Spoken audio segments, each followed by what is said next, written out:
오늘 본문인 로마서 7장 말씀은 다른 장들에 비해 좀 더 복잡한 전개로 구성되어 있습니다. 그래서 처음부터 읽자고 말씀을 좀 드렸던 겁니다.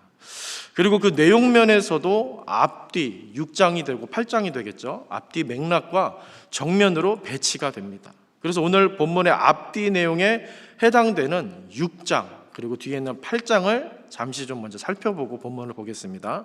먼저 6장에 나오는 그리스도인은 어떤 모습이냐면 믿음으로써 죄의 권세에서 해방된 존재입니다. 좋죠? 그래서 더 이상 죄의 종이 아니고요, 하나님의 의의 종이다 그렇게 외치며 선언하는 아주 소망차고 당당한 사람이 6장에 나오는 그리스도인입니다.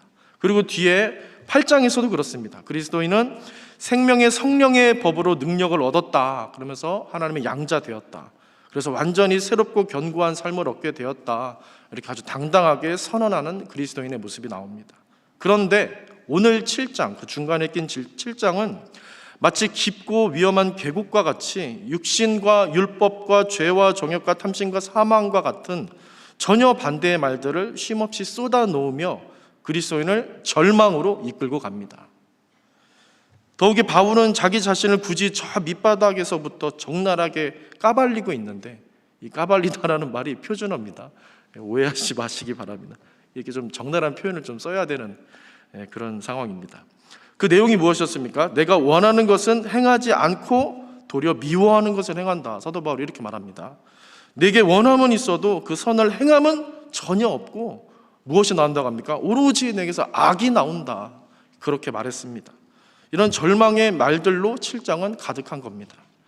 그런 다음 우리가 너무나도 잘 아는 유명한 말씀이 나오죠. 24절에 보시면 이렇게 말합니다. 같이 한번 읽어볼까요? 시작. 오호라 나는 공고한 사람이로다. 이 사망의 몸에서 누가 나를 건져내랴. 로마서를 가만히 읽다 보면 이렇게 7장에서 갑자기 움푹 파인 싱크홀을 만나는 것 같은 큰 당황스러움과 절망감을, 수렁을 만나게 되는 것입니다. 대체 바울은 왜 이렇게 갑자기 절망을 말하고 사망을 말하고 패배를 말하는 것일까? 정말 저는 개인적으로 머리를 싸매고 몇 주를 이렇게 저는 수요예배 설교를 오랜 시간 고민하며 준비했던 적이 없었던 것 같습니다. 머리를 싸매며 몇 주간 정말 2달 가깝게 상당 시간을 이 7장과 씨름했습니다. 그러다가 우연히 제가 자주 보는 오은영 박사가 나오는 프로그램 중에 가정치료에 대한 예능 프로그램을 보면서 그 실마리를 좀 쉽게 이렇게 설명하면 되겠다, 이렇게 이해할 수 있겠구나 하는 좀 그런 팁을 얻어서 여러분들에게 하나 이야기를 드리고자 합니다. 두 자녀를 키우는 가정에 대한 이야기였습니다. 첫째는 유치원 다니는 아들이었고 둘째는 2살 되는 아기입니다. 그리고 엄마는 좀 말투가 세요. 그리고 성격이 좀 깔끔하고 굉장히 급한 분이십니다.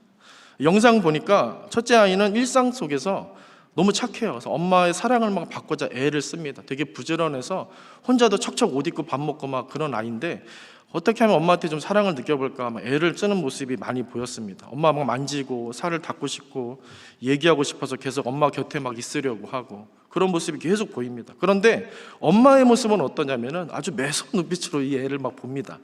그러면서 찬 말투와 눈빛으로 너 왜 이렇게 정신없게 구냐고, 너 먼저 손 안 닦냐고 막 그렇게 나무랍니다. 그렇게 자주 어린아들의 첫 번째 시도는 항상 거부당하기 일쑤였습니다. 그래서 이 아이가 차선책으로 생각한 게 무엇이었겠습니까? 어린 동생이었습니다. 어린 동생이 너무 귀여워서 막 얼굴 만지고 막 손을 만지고 앞에서 막 재롱을 떱니다. 관심을 받으려고. 근데 엄마가 이번엔 더 세게 말합니다. 아기 얼굴 만지는 거 아니야 막 그러면서 너 손 닦았어? 저리 가 막 무슨 물건 취급하듯이 그렇게 싸납게 얘기를 합니다. 그러자 이 아이가 한 행동이 무엇이었냐면 춤이었습니다. 무슨 춤을 추냐면 아주 우스꽝스럽게 꽃게춤을 막 이렇게 추었습니다. 꽃게춤 보이시나요? 네, 영상이 아닌데 꽃게춤을 저렇게 막 췄습니다. 그러면 이 모습을 본 엄마는 너 뭐 하는 거냐고 막 핀잔 주면서 좀 가만히 있어라라는 말을 되게 많이 했습니다. 이렇게 부부는 아빠도 그랬고요, 비슷했고요. 아이가 너무 산만하고 정신없어서 좀 문제가 있는 것 같다라고 하면서 상담을 신청했던 것입니다. 믿으실지 모르겠지만, 그런데 이 아이의 모습을 영상으로 지켜본 오은영 박사가 아무 말 없이 눈물을 주르륵 흘리면서 이렇게 주변에서 다 당황을 했습니다. 왜 눈물을 흘리고 울고 있나? 그러면서 하는 말이 이렇게 말합니다. 이 아이는 너무 훌륭하게 태어났대요. 잘 키워서 잘난 게 아니라 잘 태어나서 잘났다. 아직 어린데도 혼자 공부도 하고 할 줄 알고 유치원 갈 준비도 척척 잘하고 동생을 생각할 줄도 알고 밥도 혼자 잘 먹고 보통 아이들보다 훨씬 책임감 있고 똑똑하고 의젓하게 아이가 그렇게 자랐다 혼자 그런 얘기를 합니다. 그런데 엄마 아빠가 아이에게 하는 엄한 표정과 말투로 아이가 퇴보하고 있다 이런 진단을 내렸습니다. 동생을 만진 것은 단순히 장난친 게 아니라 엄마에게 외면당해서 했던 차선책이었습니다. 또 갑자기 꽃게춤 춘 거는 왜 그랬겠습니까? 엄마도 동생도 못 만지게 하니까 거부당하니까 너무 무안해서 아이가 너무 무안해서 막 이렇게 꽃게춤을 춘 겁니다. 무안하고 또 어떻게 해서 좀 관심을 엄마한테 받고 싶어서. 엄마 아빠가 위험한 일 생기면 어쩌나 쟤 왜 이렇게 막 혼란스럽고 쟤 막 이렇게 분주하고 복이 이렇게 막 정신 없나 이런 마음에 걱정하는 마음에 자꾸 단속하고 엄하게 했던 거였습니다. 그런데 그 덕에 이 오은영 박사가 이렇게 진단을 했는데 정작 가족 모두가 가장 소중한 것을 지금 놓치고 있다 그렇게 말을 합니다. 그게 뭐냐면 아이에게 엄마 아빠의 사랑이 닿지를 않고 있다고 합니다. 이 가장 소중한 것을 지금 이 가족들이 놓치고 있다. 우리는 이렇게 가장 중요한 것을 잊고 살 때가 참 많은 것 같습니다. 여러분들은 어떠십니까? 유대인들은 우리가 잘 알다시피 어떤 민족입니까? 참 열심히 산 민족입니다. 열심히 율법 읽고 암송하고 막 구약 성경을 막 다 암송하고 되뇌이고 지키려고 막 애썼던 그런 민족이죠. 목숨 걸고 율법과 성전을 지키려고 했던 민족입니다. 포로가 되어서도 또 학살을 당할 때도 이 민족의 정체성을 잃지 않으려고 어떤 다른 민족보다 참 애쓰며 정말 열심히 살았던 민족입니다. 그런데 그들은 성경의 핵심, 하나님 말씀의 핵심을 놓쳤죠. 그들이 놓친 게 무엇입니까? 그리스도입니다. 그리스도. 우리가 잘 알다시피 사도 바울도 그랬었습니다. 그는 누구보다 앞장서서 헌신적으로 그리스도인들을 핍박하던 사람이었습니다. 누구보다 열심히 열정적으로 살았던 유대인 중에 유대인이 바로 이 사도 바울이었음을 아실 것입니다. 바울은 이런 과거의 자신과 아직도 그렇게 살고 있는 유대인들을 생각하며 이 7장을 쓴 것입니다. 뿐만 아니라 그리스도인이라 할지라도 은혜의 강력함과 온전함을 모르고 여전히 율법 아래 들어가서 죄에 사로잡혀 살고 있는 유대 그리스도인들과 이방 그리스도인들까지 염두해서 이 7장을 쓴 것입니다. 그들은 누구보다 하나님의 법을 사랑하며 목숨처럼 여겼던 사람들입니다. 그런데 실제 삶에서는 어땠습니까? 처절하게 실패하고 말았습니다. 우리가 많이 듣고 봐왔던 것처럼 그들은 율법의 수호자임을 자처하지만 그들의 삶에 최종적으로 남게 되는 것은 가장 중요한 하나님이 아니었습니다. 무엇이었습니까? 너무 엉뚱하게도 자기 의의만 남았습니다. 이것이 오늘 본문에서 바울이 말하는 율법의 한계이고 위험성입니다. 그들은 하나님 사랑과 이웃 사랑 계명을 누구보다 잘 알고 암송하고 있었지만 정결법이랍시고 가장 강도당한 이웃을 외면했었습니다. 그렇게 그들은 하나님의 말씀대로 이 땅에 오신 예수님도 거부했고 더더군다나 그를 나무에 매달아 죽여버렸죠. 차라리 강도를 살리라고 그를 매달아 죽이라고까지 했습니다. 또 그들 중 일부는 예수를 믿었다 하더라도 유대 그리스도인들이 있습니다. 여전히 불안한 모습을 신약 성경에 보면 우리가 볼 수 있습니다. 예수님을 믿으면서도 여전히 유대 전통을 따라야 한다고 하고 할례를 받아야 된다고 하고 민족성이나 혈족을 주장하는 모습들을 계속 갖고 있었습니다. 이렇게 사람이 복음보다 강합니다. 놀랍게도 예전 관습이, 고착스러운 전통이, 고정관념이, 종교가, 세상 가치가 이처럼 하나님보다, 그리스도보다, 복음보다, 십자가보다 강한 모습을 띠고 있습니다. 오늘 본문 7장은 이런 배경과 맥락을 가지고 봐야 합니다. 이제 이런 맥락을 생각하면서 오늘 본문 7장을 좀 처음부터 좀 간략하게 살펴보도록 하겠습니다. 바울은 율법과 이스라엘의 관계를 처음에 이렇게 소개하면서 7장을 말하는데 어떻게 비유했습니까? 남편과 아내로서 설명을 했습니다. 율법과 이스라엘의 관계를. 남편이 있는 아내가 다른 남자 만나면 간음해서 음녀가 된다. 그러니까 그러면 안 된다. 이스라엘은 첫 번째 남편인 율법을 절대적으로 따라야만 했다. 이렇게 시작을 합니다. 하지만 어떻게 됩니까? 이제 우리의 남편은 새롭게 바뀌어서 그리스도가 되셨다. 그래서 율법을 떠나도 된다. 자유해야 한다. 이제 그리스도를 절대적으로 의지해야 된다, 이렇게 말을 했습니다. 그렇다고 율법이 죄냐 뭐라고 합니까? 그건 아니라고 했습니다. 왜냐하면 율법으로 우리는 죄를 알 수 있게 되었고 탐심이나 정욕이 나쁜 것임을 율법을 통해 알 수 있게 되었기 때문입니다. 하지만 이게 중요합니다. 죄가 너무 지혜로워서 영악해서 이 율법을 이용한다는 겁니다. 마치 사단 마귀가 말씀으로 예수님을 유혹하고 공격했던 것처럼 죄는 아주 보기 좋게 율법과 계명을 가지고 당당하게 우리를 공격한다는 겁니다. 그리고 우리는 결코 그 어떤 율법도 제대로 지킬 수가 없기 때문에 이런 죄의 공격을 이길 수가 없다, 이렇게 바울은 말합니다. 그리고 이처럼 죄가 교묘하게 우리를 공격할 때 율법은 어떻게 합니까? 그저 죄의 편에 서 있을 뿐 우리에게 아무 도움도 주지 못한다는 겁니다. 이게 오늘 본문 전체 핵심 줄거리가 됩니다. 이 설명이 다 이해가 되실 겁니다. 그런데 여러분 어떠십니까? 좀 피부로 이렇게 와 닿으십니까? 피부로 쉽게 다가오진 않으실 겁니다. 우리에게는 신약의 복음이 친숙하지 구약 율법은 아무래도 좀 낯설기 때문입니다. 그래서 이를 쉽게 잘 설명할 수 있는 이야기를 또 하나 드리고자 합니다. 정말 누구보다 바르게 살아온 반듯한 어떤 배우가 있었습니다. 그런데 이 배우가 하는 말이 자기는 결혼이 무서워서 못하겠다고 합니다. 결혼이 무섭다. 그런 얘기는 처음 들어봤습니다. 저도 결혼이 무섭다. 학력도 이 사람이 좋았고요, 인물도 굉장히 좋고 드라마에서 주연급으로 활동하는 배우였기 때문에 참 의아했습니다. 그러면서 하는 말이 자기는 한 번 아니라고 생각하면 그 사람과 더 이상 관계를 이어가지 못한다. 한 번 아니라고 생각하면 나는 관계를 끊는다. 여러분 주변에서 혹시 그런 얘기 들어보셨나 모르겠네요. 이렇게 얘기하는 분들이 간혹 계십니다. 그래서 결혼을 해서 배우자에게 그런 마음이 들까봐, 그래서 결혼을 포기하게 될까봐 겁이 난다는 겁니다. 그리고 하는 말이 자기는 사람들의 실수를 용납하지 못한다는 겁니다. 실수를 용납하지 못한다. 한 번 실수하면 두 번, 세 번 계속 실수하기 때문에 실수를 아예 하지 말아야 된다고 말합니다. 너무 깜짝 놀랐습니다. 그러면서 자기는 술을 마셔도 단 한 번도 주사를 부린 적이 없다, 그렇게 너무 당당하게 말을 하더라고요. 실수를 왜 하냐고, 미리 조심해야지. 자기는 실수하는 사람을 이해할 수가 없고 용납할 수가 없다. 제가 너무나 놀라워서 막 적었습니다, 보면서.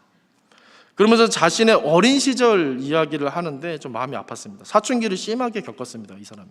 그런데 거의 한 번도 엄마에게 편하게 자기 힘든 감정을 이야기해 본 적이 없고, 엄마도 좀 자기의 힘든 감정이나 말들을 이렇게 좀 진디감이 기다려주고 이렇게 받아 들어준 적이 없었던 것 같다고 합니다. 아버지에 대한 기억도 마찬가지인데 항상 자기를 이렇게 한심한 눈으로 쳐다봤던 기억뿐이라고 합니다. 그래서 악착같이 공부했고 어른이 돼서도 정말 악착같이 살았다는 겁니다. 그래서 이게 몸에 뱄다고 합니다. 실수를 하거나 흐트러진 모습을 보이는 것을 본인 스스로가 참지를 못하는 겁니다. 그래서 다른 사람의 실수도 이해가 안 되고 견딜 수가 없다는 겁니다. 이 사람이 많은 여자친구를 사귀었는데 헤어질 때는 항상 이 문제 때문이었다 말을 하는데요. 사랑했던 기억보다는 실수에 대해 실망하고 막 심하게 싸웠던 기억밖에 없다는 겁니다. 그렇게 다른 사람들하고도 그렇고 자기 자신에 대해서도 그렇고 뭔가 열심히 살고 있는데 행복감이나 편안함을 단 한 번도 느껴본 적이 없다, 이 배우가 그런 얘기를 했습니다. 그렇게 자신의 반듯한 성품과 성실함이 오히려 사랑하는 사람들과 자기 자신까지 고통스럽게 했던 겁니다. 그렇게 헛된 싸움을 싸우느라 가장 소중한 것을 잃어버리고 살았던 겁니다. 이 사람의 모습이 오늘 7장에서 설명하는 율법과 참 많이 닮았다라는 생각을 했습니다. 율법은 아무리 잘해도 무엇이 남습니까? 실망이 남고요, 불안만이 남고 정죄만이 남고 절망뿐이 남는 게 없습니다. 율법은 자기도 완전하지 못하면서 우리에게 완전하지 못하다고 책망하는 주체가 되기도 하고 도구가 되기도 합니다. 그렇게 율법은 죄의 권세 아래서 그 올바르고 반듯한 모습을 하고는 우리를 힘겹게 하는 것입니다. 그리고 이렇게 율법의 한계와 위험성에 대해 한참 제가 개인적으로 묵상하고 생각하다가 좀 새로운 생각이 들었는데, 지금 우리에게도 이와 같은 율법적인 요소들, 율법적인 것들이 참 많이 있지 않은가 하는 생각이었습니다. 율법은 꼭 모세오경이나 구약성경에 나오는 규례들만을 가리키는 것 같지는 않습니다. 유대인들이 그랬던 것처럼 오랜 생활 축적되고 퇴적된 우리의 종교적 관습과 고정관념, 그리고 어떤 가치관, 윤리와 같은 것도 일종의 율법처럼 작용할 때가 많다는 것입니다. 바울은 이런 경험을 누구보다 진하게 직접 경험했습니다. 누구보다 정말 열심히 헌신적으로 열정적으로 살았는데 그에게 남은 것은 희한하게도 오늘 7장에서 고백하는 것처럼 절망이었고요, 사망과 죽음의 공포였습니다. 24절에 나오는 그의 절규를 다시 기억하시기 바랍니다. 화면이 안 나오네요. 다시 한번 좀 읽어볼까요? 시작. 오호라, 나는 곤고한 사람이로다. 이 사망의 몸에서 누가 나를 건져내랴. 그의 절규, 사도 바울의 절규, 여러분 기억하시기 바랍니다. 그래서 정말 중요한 것, 정말 소중한 것을 잃어버렸다는 겁니다. 열심히 걸었지만 길 한복판에서 가장 소중한 엄마를 잃은 아이처럼 울부짖으며 절규하고 있는 것입니다. 그리고 자신만 그랬습니까? 사도 바울이 많은 그리스도인들 열심히 핍박하면서 많은 사람들을 고통스럽게 했죠. 그의 열심이, 그의 대단한 종교와 지식이, 그의 올곧고 확고한 가치관과 윤리관이 사람들을 독려하고 돕기는커녕 괴롭게 하는 일에 쓰였던 것을 우리가 잘 알고 있습니다. 갈라디아서 1장에 보시면 이를 뒷받침하는 바울의 고백이 나옵니다.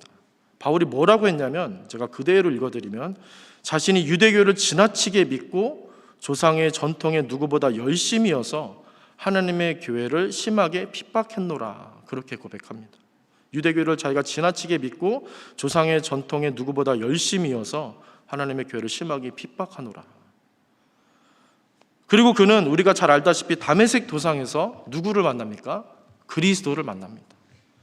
그런데 여러분 기억나십니까? 그리스도를 딱 그 다메섹으로 가는 길에 만났을 때 내가 몰랐었구나, 내가 착각했었구나, 이제 다 알겠다, 그렇게 말하고 곧바로 예루살렘으로 갑니까? 그러지 않습니다. 갈라디아서 1장에 보시면 아라비아에 한 3년 정도 있었음을 짐작케 하는 그런 말이 나옵니다. 3년 정도 아라비아에 있다가 예루살렘으로 가서 베드로를 만났다, 그런 말이 나옵니다. 저는 로마서를 읽을 때마다 갈라디아서의 이 장면이 항상 떠오릅니다. 사람이 바뀌기가 어렵고 웬만해선 불가능하기 때문입니다. 여러분, 사람이 바뀌는 게 기적 중에 기적 아닙니까? 바울은 이 시간 동안, 이 3년이라는 아라비아에서의 시간 동안 복음 앞에 자신을 굴복시켰던 겁니다. 유대의 종교와 전통과 학문에 사로잡혔던 자신을 그리스도 앞에 확실히 굴복시켜 과거의 자신에 대해 철저하게 절망하는 시간을 갖고 그렇게 자신을 비워내서 이제는 복음으로 그리스도로 채우는 시간을 그렇게 가졌던 것입니다. 그래서 바울은 마치 6장과 8장에서 복음을 선포하고 하나님 사랑과 은혜의 강력함을 선포하듯이 오늘 로마서 7장에서는 무엇을 선포하냐면 절망을 선포하는 것입니다. 비참함을 선포하는 것입니다. 죽음을 선포하는 것입니다. 그래서 우리는 복음의 내용뿐만 아니라 이 바울이, 로마서를 쓴 바울이 어떻게 이토록 확실한 복음의 사람이 될 수 있었는지의 이 과정을 좀 알아야 합니다. 이것을 좀 묵상하고 우리는 생각해야 합니다. 또한 무엇입니까? 오늘 7장에서 말하는 대로 그의 탄식과 절규도 느낄 수 있어야 합니다. 이게 로마서를, 그리고 또 복음을 제대로 이해하는 길이 될 것입니다. 그렇지 않으면 이런 과정, 이런 탄식과 절규를 우리가 공감하지 못하고 이것을 우리가 모른다면 복음을 안다 말하면서도 여전히 율법적으로 내 방식대로 세상적으로 살아가기 쉽습니다. 그래서 나의 지식이 어떻게 되겠습니까? 바울처럼, 과거의 바울처럼 남을 옥죄고 고통스럽게 하고 나의 열심이 남을 힘겹게 하는 그런 일이 초래하는 것입니다. 그래서 정작 소중한 것을 잃어버리고 마는 인생에서 벗어날 수 없게 된다라는 점을 우리는 생각해 봐야 합니다. 오늘 저와 여러분 이 7장을 통해 바울의 이 절규를 가슴 깊이 듣게 되시기를 간절히 바랍니다. 바울의 이 뜨거운 감정을 마음 깊이 함께 느끼실 수 있으면 좋겠습니다. 이제 이런 절망과 참담함을 말하는 이 바울의 마음속으로 조금 더 깊숙하게 들어가 보고자 합니다. 오늘 본문 7장을 6장과 8장으로 이어지는 맥락 속에서 함께 읽다 보면 그 문맥 속에서 아주 강하게 느껴지는 바울의 어떤 특별한 의도를 발견하게 됩니다. 물론 직접적으로는 율법의 한계와 위험성을 좀 정확하게 적나라하게 말하기 위함이 그 1차적인 의도이겠지만, 목적이겠지만, 분명 바울은 복음에 대해 특정 무언가를, 다른 무언가를 강조하기 위해서 이 7장에서 깊은 절망과 탄식을 굉장히 지나치게, 굉장히 까발리면서 적나라하게 말하고 있다는 것입니다. 그것이 무엇이냐면 바로 성령의 역사입니다. 성령의 역사. 이어지는 8장을 보면 바울의 목소리는 확연히 달라집니다. 성령에 대한 이야기로 확신과 희망과 소망으로 가득 차 있습니다.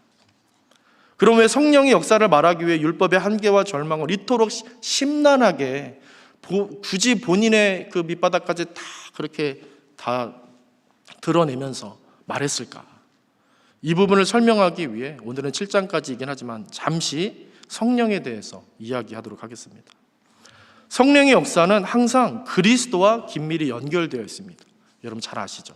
성령의 역사는 항상 그리스도와 긴밀히 연결되어 있습니다. 그리스도의 영입니다. 신약 성경을 보면 사도들의 모든 복음 사역은 항상 성령의 역사로 이어집니다. 여러분 그래서 사도행전을 무슨 행전이라고도 부르죠? 닉네임으로 성령행전이라고 부르죠. 그래서 성령행전입니다. 복음의 행진서인데 사도들이 복음을 전하기 때문에 성령행진이고, 결국에 성령께서 그걸 역사하시기 때문에 성령행전이라고 신학자들이 부릅니다. 신학자들. 이처럼 사도들의 복음 사역이 그리스도의 일이고 하나님의 이름을 증명하고 적용하는 분이 바로 성령 하나님이신 겁니다. 그래서 그분을 그리스도의 영, 또 뭐라고 합니까? 진리의 영이다, 그렇게 말하죠. 진리의 영. 왜 진리의 영이라고 말하는지를 그렇게 기억하셔야 합니다. 또 기억하실 텐데 부활하신 예수님이 승천하시기 직전에 여러분 제자들한테 무슨 말을 했는지 아십니까? 사도행전 1장 8절인데요. 암송하시리라 생각을 하는데, 오직 무엇이요? 성령이 너희에게 임하시면 너희가 뭘 받아요? 권능을 받고 예루살렘과 온 유다와 사마리아와 땅끝까지 이르러 내 증인이 되리라.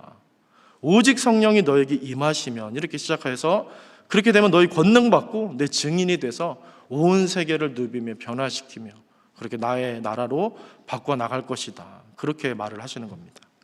예수님의 유언과 같은 말씀은 뿌리 깊은 유대 종교와 전통에 빠져 있었던 이 제자들을 완전히 그 밑바닥까지 변화시키고자 의도하시면서 하셨던 말씀입니다. 뭐라고 했습니까? 오직 성령이어야 한다. 다른 것 다 내려놓고 오직 성령이어야 한다.